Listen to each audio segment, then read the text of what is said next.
And now, tonight's presentation of radio's outstanding theater of thrills, Suspense.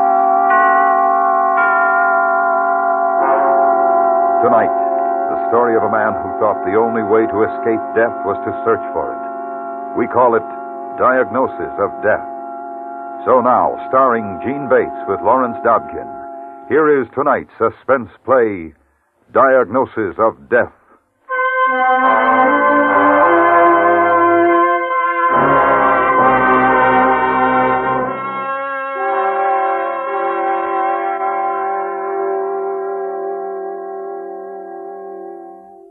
Come in, Martha, come in.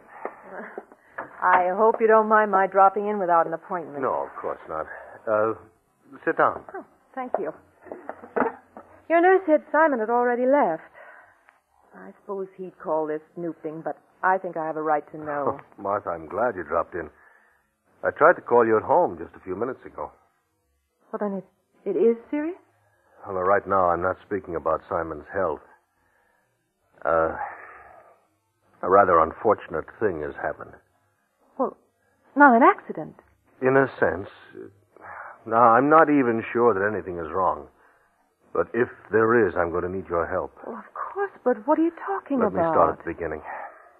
Simon had a 1 o'clock appointment here with me. I was to give him a final report on all the tests we've run on his condition. Yes, I know that. He wouldn't tell me much about it.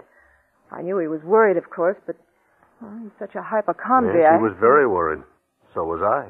Oh, I didn't realize. Well, just over an hour ago, he arrived for that 1 o'clock appointment. Now, I happened to be upstairs in consultation with another doctor, and Simon was in the waiting room. Miss Herman says he was very nervous, naturally. Oh, yes, but... Well, he was there in the waiting room when I phoned down to ask Miss Herman to read me a lab report that had just come in. This was a report on another patient, not on Simon. Yes. And Miss Herman should have checked the door to the waiting room, but she thought it was closed. Evidently, it had swung open again. Simon must have heard everything she said over the telephone. But what... He heard her tell me that he was here for his appointment, and then immediately after he heard her read the report. And he would have no way of knowing that it wasn't his. He must have thought it was. Well, what do you... Well, I'll read you the last sentence of the diagnosis that he overheard. Oh, here. The patient's condition is definitely malignant. In a stage too far advanced for successful surgery. Fatal results are indicated in from 1 to 3 months. Oh, Jim. Then when Miss Herman finished and looked out, Simon was just leaving the waiting room. She called to him, but he wouldn't answer. He hasn't been back. Now, I've tried calling his office, your home, but no luck. Oh, poor Simon. He must be miserable. Poor dear, he's such a pessimist anyway, always ready to believe the worst. Now, if what I believe is true, he's in an extremely emotional state right now, Martha. Oh, yes, it's just like him, jumping to conclusions, getting all upset when all he had to do was wait to see you. Well, his report wasn't like that, was it? Oh, no, he's not seriously ill, nothing like that. Nothing can't be set right with a few weeks of treatment. Martha, Simon left here believing that he was going to die. A slow and pretty painful death. Well, we've got to tell him it was a mistake. Martha, I don't think you understand yet just how serious this might be. Well, what do you mean? You don't think Simon would do anything like that? I think anybody faced with that situation might. I think we've got to find him, Martha, as quickly as possible.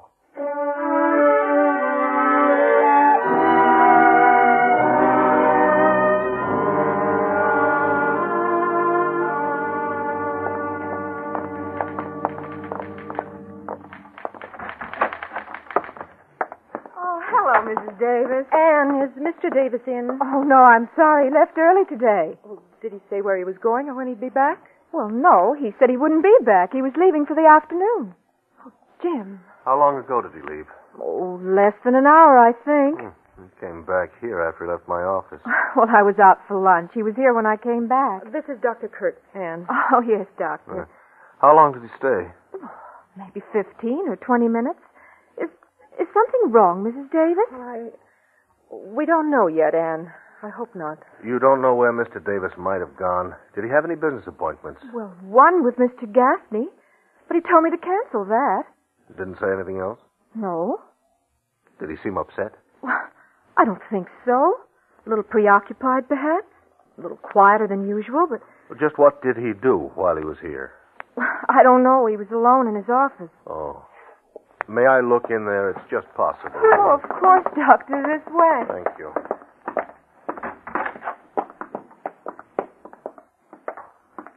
Well, everything looks all right. What's this? That's strange. It's addressed to me. Open it, please. It's a check for $250. Oh, I don't understand. Well, there's a note, too. Would you read it, please? Summers, thank you for your excellent services. I regret I will no longer need them. Enclosed is a check for 1 month's pay. You may finish out the week and then you're free. Refer all of my clients to Benner and Brown, if you will, please. Sincerely, Simon Davis. Jim. Now, this may not mean what you think at all, Martha. He believed he was very ill. Naturally, he'd expect to give up his business. Let's us not jump to conclusions, too. Please, God. Mrs. Davis, I don't understand. What's wrong? And Simon thought he was going to die. He may have decided... Oh, no. Oh, Mrs. Davis, I'm sorry. Now, there may be no danger. But even if there isn't, we've got to find the man, relieve his mind. You can help, Miss Summers. Oh, yes, of course. If you get on the telephone, call any place you can think of he might have gone. All right. If you find him, tell him he must talk to me, that what he thinks isn't true. He's not going to die. Jim, maybe we should call the police. Well, maybe. Actually, we don't know that he's planning anything. No, but maybe they can help us find him. Yes, I suppose you're right. Dr. Kurtz, Yes? there is something I forgot to tell you. You asked if he did anything strange. Yes. Well, while he was in his office, he wrote a letter. What was strange about that? Well, it was in longhand. He didn't dictate it to me. Oh. And then he brought it out all addressed and stamped and asked me to mail it. Told me to take it right out and drop it down the chute by the elevator. Oh, was that unusual? No, but just before I dropped it down the chute, I looked at the address. Well? It was addressed to you, Mrs. Davis.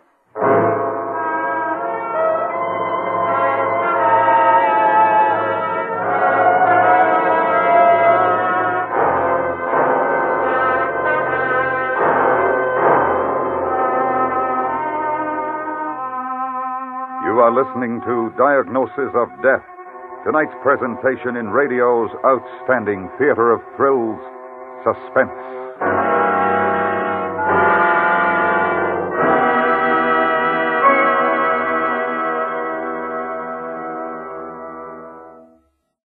The case of the jealous wife is a perfect example of how criminal gangs rise and fall.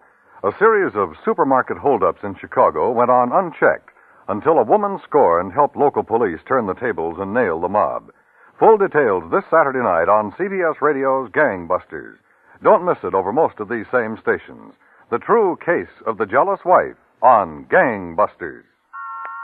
And now we bring back to our Hollywood soundstage Gene Bates with Lawrence Dobkin, starring in tonight's production of Diagnosis of Death, a tale well calculated to keep you in suspense.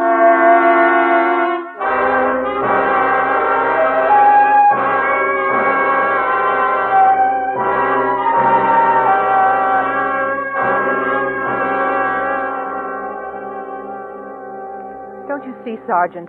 Why would he write me a letter unless he weren't coming home? You don't know what was in the letter, of course. No, it's already in the mail, but I know my husband. Of course, Mrs. Davis. You didn't tell his secretary anything? No, sir, nothing. Doctor, shall I go on calling? Oh, yes, please, Miss Summers. Sergeant, what else can we do? You're sure he's not at home? If he knew you were going to be out No, for we've the called afternoon... there 3 times. There's no answer. Of course, he wouldn't answer if... We'll know about that soon enough. I sent a squad car to investigate at that address. Sergeant, do you think... You know your husband better than I do, ma'am. Under the circumstances, you couldn't blame him too much. But he hasn't had much time. It's only about 3. He's had less than 2 hours. Usually people with ideas like this Might take a little while to think it over. Maybe have a few drinks. Simon doesn't drink. Well, but maybe under the circumstances... We'll try anything. Miss Summers, call any bars close around, will you? Oh, yes, Doctor, sure. Officer, can't we do something? Mrs. Davis, we're doing all we can. We've checked the emergency hospital. Every squad car in the area has been alerted. They're searching for a man of his description. We're checking bridges, railroad yards, tall buildings. We're checking the house. I know, but we just can't sit here.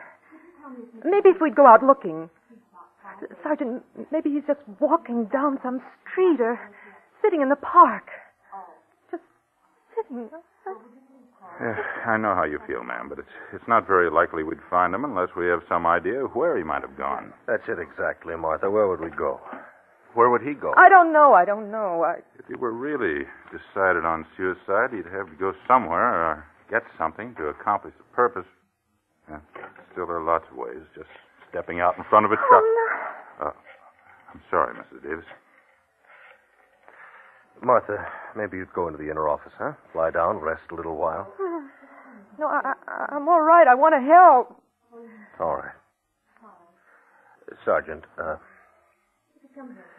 Mr. Davis isn't the kind of man for the violent ways. Something more... Like poison? Sleeping pills? Yes, that would be more likely. You have anything like that at home, Mrs. Davis?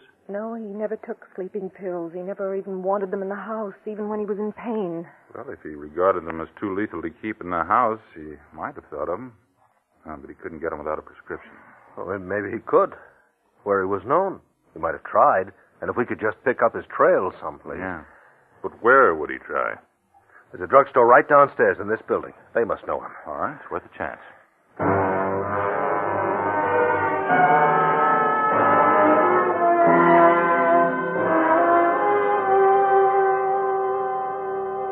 Yes, sir? Of course I know Mr. Davis. He was in just a little while ago. What did he want? Well, as a matter of fact, he wanted some sleeping tablets. But he didn't have a prescription, so of course I couldn't supply him. As you know, You didn't sell him any? Well, I'm telling you, I couldn't. I was sorry to disappoint him.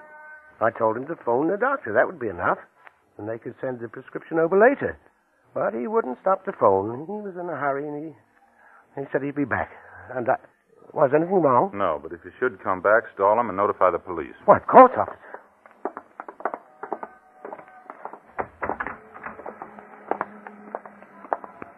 That's my car at the curb. I'm going to check in on the radio. All right, Sergeant. I'm afraid, Jim. I'm afraid. Martha, we don't know anything for sure. But we do know. Now we do know. He does intend... Maybe not.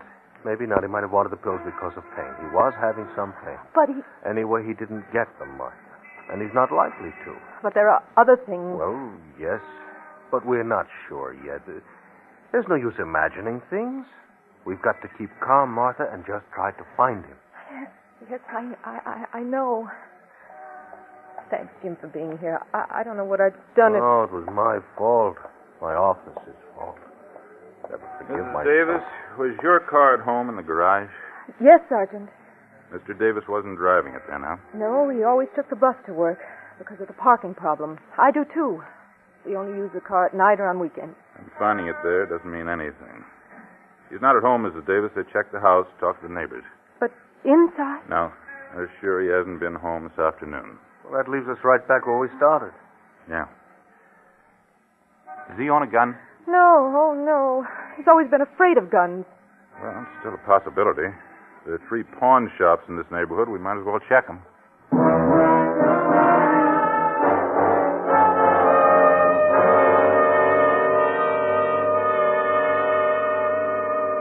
I don't sell no guns to no guys without they got a permit. Now, you know that, Sergeant. I don't draw no beefs from you guys. Do I stay in business otherwise? Tell me that. Let me see the book. Sure.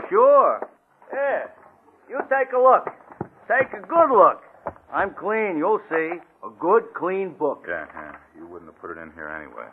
I told you I never sold no gun to no guy like you say. Look, Nico, this is no beef. This is different. This man wanted the gun to use on himself. We're trying to prevent that. We want your help. How can I help when I don't know nothing? Look, I know you've done it before, and you'll do it again, and someday we'll catch you at it. But this time I don't care. Nothing happened. You understand? Yeah, you cops. I told you. This is Mrs. Davis. We're trying to save her husband's life. Please, Mr. Nico, please. Just tell us the truth. Nothing happens, I promise you. Look, lady, How do you know I'm not telling the truth? Call it a hunch. Now, come on, level. Nothing happens? Nothing. Well, look. Now, understand, Sergeant, I don't never sell no guns to no guys without they got a permit, huh? But, this wasn't, really no gun, see? You did sell him something. Well, yeah, a guy looks like you said, only it was kind of a special gun. You sold him a gun? Well, now, wait a minute, lady. That's what I'm trying to tell you. You got nothing to worry about. Go on. 'Cause he ain't gonna shoot nobody with that gun. Why not? Well, now look, Sarge. You said nothing happened. Yeah. I don't usually do this kind of business, you understand, but I kind of had a hunch what this bird was up to. That's why I done it. Honest. That's why I done it. What was wrong with the gun? Well, it didn't have no firing pin. This bird didn't know the difference. Of course, I didn't charge no real gun price, but that gun won't shoot nobody. Honest. Okay, Nico.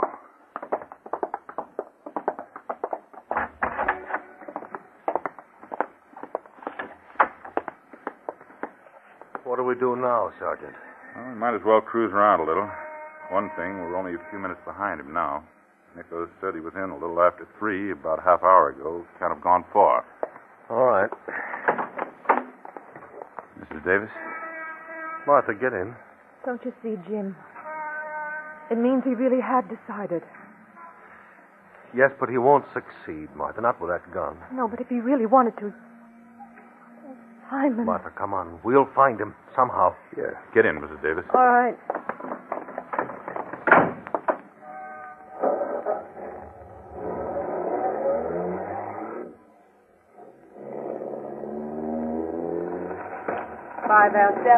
$5L7, 1423 Vista. What time? 586E. 20 minutes to 4.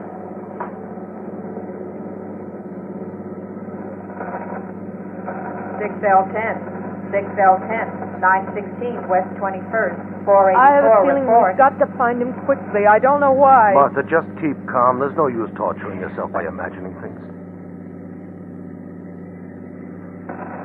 1814 Jefferson Park, West Side, Georgia Street entrance, man with the gun. Wait a minute. What? This is 1LY10. I'll take that call to Jefferson Park. 1LY10, Roger. 1814, cancel your call to Jefferson Park. 1LY10 will handle. Park? You think that... I don't know. We'll see.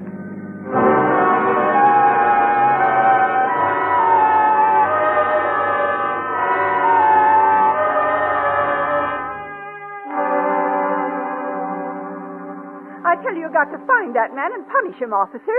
It's a crying shame when men like that are allowed to run loose, giving guns to children. Everett, drop that thing. I told you not to touch it again. Here, let me have it, son. Yes, sir. Is it? Yeah. Oh. Son, where's the man who gave it to you? Well, he didn't exactly give it to me, mister. He dropped it in the trash can over there. But he didn't want it anymore, honest. It wasn't stealing. I know, son, but where's the man now? Well, he got on the bus over there at the corner. Going which way? That way? How long ago? Well, about 10 minutes. 10 minutes. Oh, Simon. All right, come on, we'll get him. Mister, What, son? I know why he didn't want the gun. It don't work. Everett, you tried it. You tried to shoot it. You The wait bus. till your father hears It's about our it. bus. He's taking the bus home. It also ends up out at the lake. The lake? We should be able to beat the bus there if we hurry.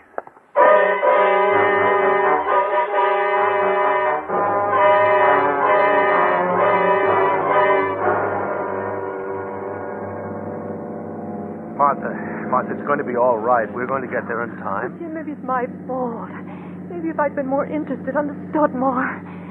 Maybe I've been selfish. You must not blame yourself, Martha. Oh, why at a time like this? Why wouldn't he come to me and share it with me? Maybe he wanted to spare you. Spare me. Jim, What time is it? Just 4 o'clock. No, it's 2 minutes after. Sergeant, will you turn right at Wabash Street, please? But Mrs. Davis... I want to stop at home first.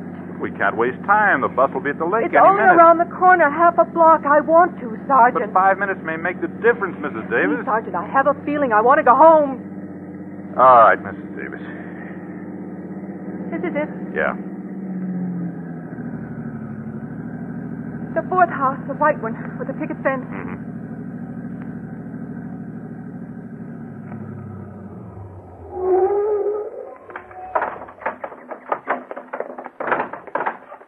Everything looks peaceful enough. We'll go inside and look just to make sure. Hurry, hurry.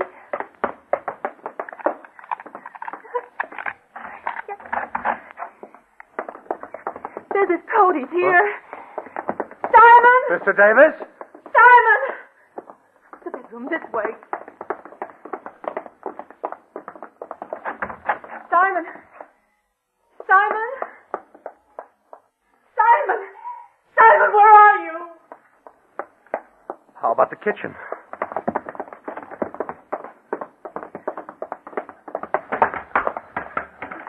Oh. Are there any other rooms? No. His coat. He was wearing that coat. And he wouldn't go out again without it. Not in this cold. Hey, wait. Where's the back door? That way. Oh, yes, hurry. The garage. Motor is running. Come on. That's exhaust smoke. Come on.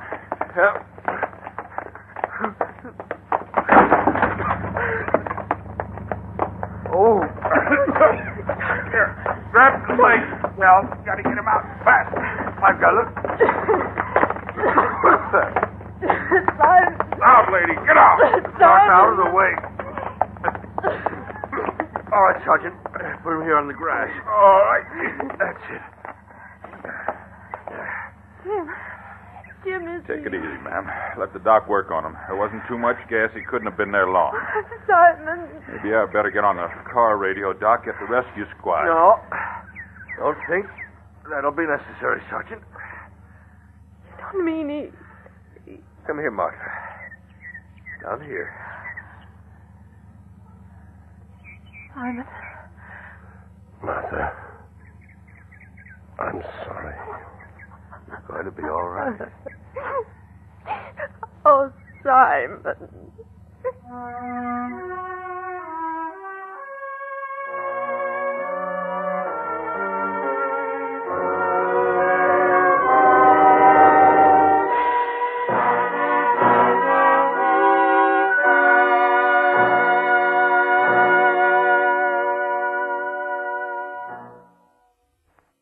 Suspense, in which Gene Bates, with Lawrence Dobkin, starred in Diagnosis of Death by John Dunkel.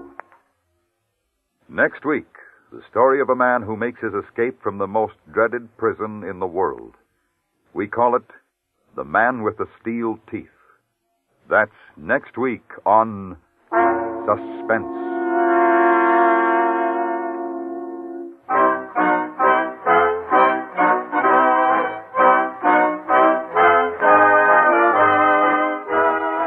Suspense is produced and directed by Anthony Ellis.